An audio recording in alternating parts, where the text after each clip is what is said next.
Bismillahir-Rahmanir-Rahim. Co-chairs of the FACTI panel, Excellencies, ladies and gentlemen.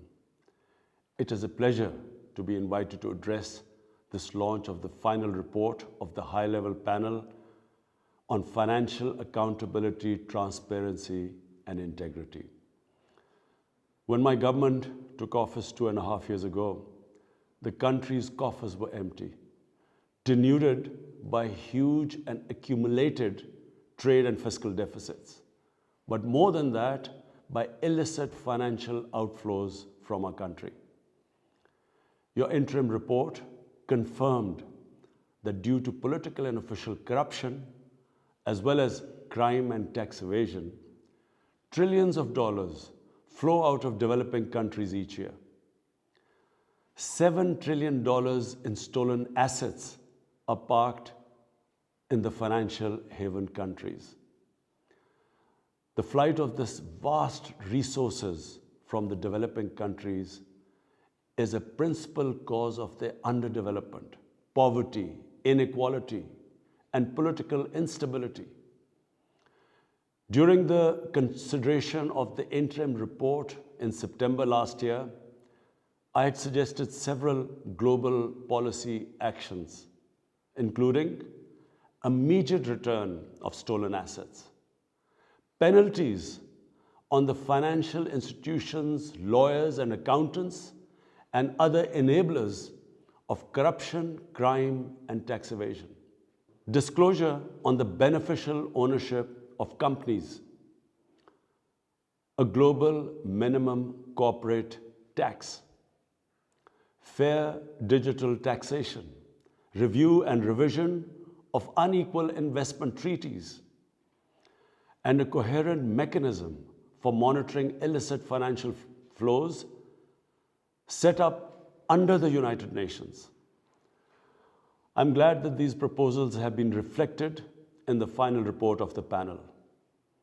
As the FACTI report states, this is a systemic problem embedded within the international financial architecture. It requires a systemic solution. It cannot be resolved by piecemeal or cosmetic actions. The magnitude of the illicit financial flows is staggering. If recovered and returned, they can have a transformational impact on the development prospects of the developing countries. As the report says, this could enable the developing countries to eradicate poverty, reduce inequalities, build back better after the COVID crisis, address climate change, and strengthen human rights. I endorse the 3-point plan proposed by the panel.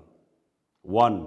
Apply international values of honesty and integrity to all financial transactions.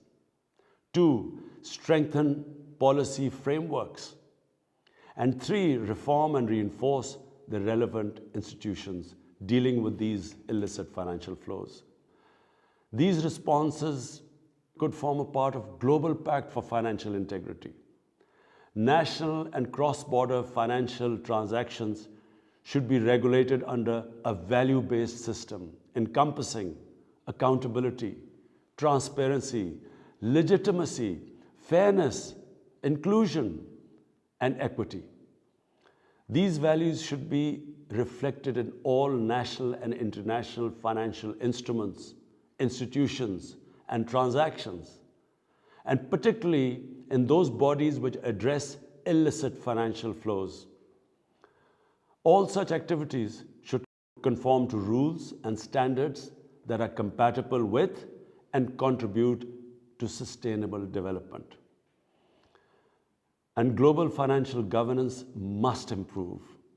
Policies on illicit flows must be implemented in a coordinated and coherent way by national and international institutions and bodies. International bodies dealing with tax matters, corruption, and illicit financing should be inclusive and representative.